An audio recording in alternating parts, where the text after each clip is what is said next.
Bom dia, paz e bem. Eu resolvi gravar aqui do lado do poço essa mensagem desse final de semana em que a gente tem o texto aí, mais uma vez, do ressuscitado que se aparece, né? Que aparece para os discípulos, para que eles ressignifiquem o fracasso. É uma mensagem bonita para todos nós. E mais uma vez iluminado aí pelo jesuíta, né? O Adroaldo Palaoro. Bom, a vida ela é construída de momentos de luta e de coragem, de sonhos e de esperanças e de vitórias e derrotas. Mas infelizmente no mundo de hoje as derrotas são vistas de forma negativa, não em Jesus. Estes são os materiais que são construídas as nossas histórias pessoais e coletivas. Mas no horizonte os fracassos, eles têm justamente experiências, nós temos experiências de fracassos que desmoronam justamente porque tem aquela sensação, tudo nos foi tirado, perdemos o chão, sabe? A gente acaba não tendo mais o lugar aonde se apoiar.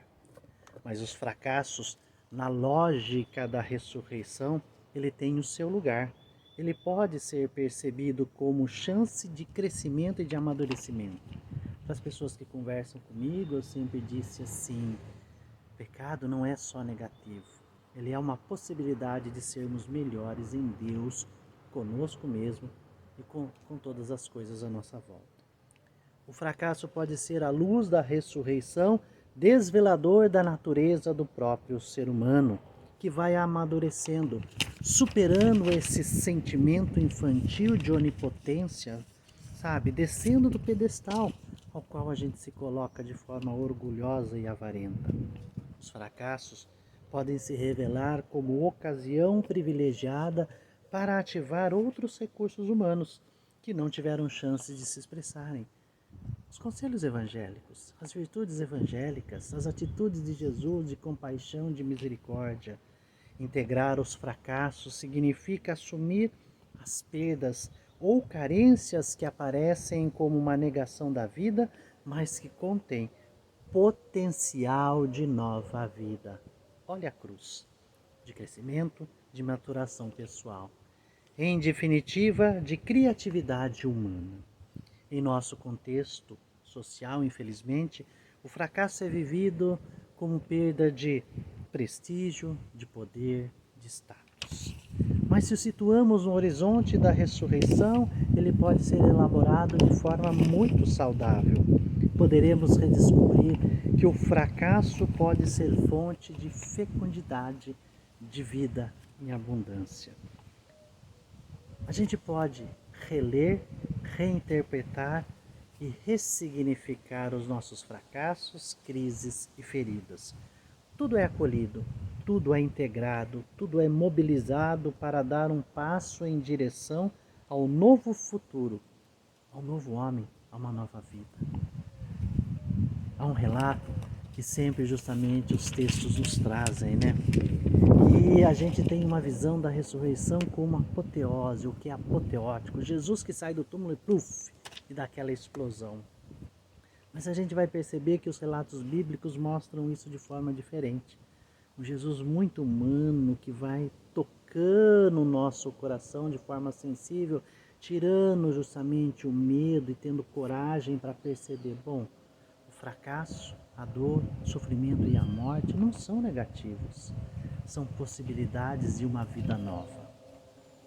Ao relatar como o ressuscitado se conectava com seus amigos e amigas, o que nos assombra é sua discreta maneira de fazer-se próximo, de surpreender-lhes em seus trajetos habituais, de lhes saudar com a shalom de cada dia, a paz esteja convosco, de apresentar-se sobre as aparências mais comuns, um trabalhador de parques e de jardins, um forasteiro desinformado e que precisa ser atualizado, o que aconteceu, um desconhecido ocioso. E a partir da margem do mar, esse desconhecido pergunta como foi a pescaria. Mas é interessante que o relato desse domingo começa com uma pergunta. Gostaria que vocês têm alguma coisa de comer? Fazendo memória do que Jesus ensinou. E diante da pergunta, a resposta ríspida: não Eu não tenho. Mas mesmo diante da resposta ríspida, olha o que eu falei sempre, diante da violência, diante do armamento, diante da dor, da morte, sabe, de tudo isso que nos oprime de forma muito violenta, né, no nosso dia a dia, as violências simbólicas, domésticas, cotidianas, a violência política, a violência em todos os sentidos, a resposta de Jesus: lançai a rede à direita e achareis. É interessante isso, né? O que Jesus pede? Mude de atitude, mude de direção, pesque de uma outra maneira, saiam da rotina, sejam criativos, gente. Sorriam diante da cara feia de tanta gente, abrace principalmente aqueles que incitam a violência e a prática do mal.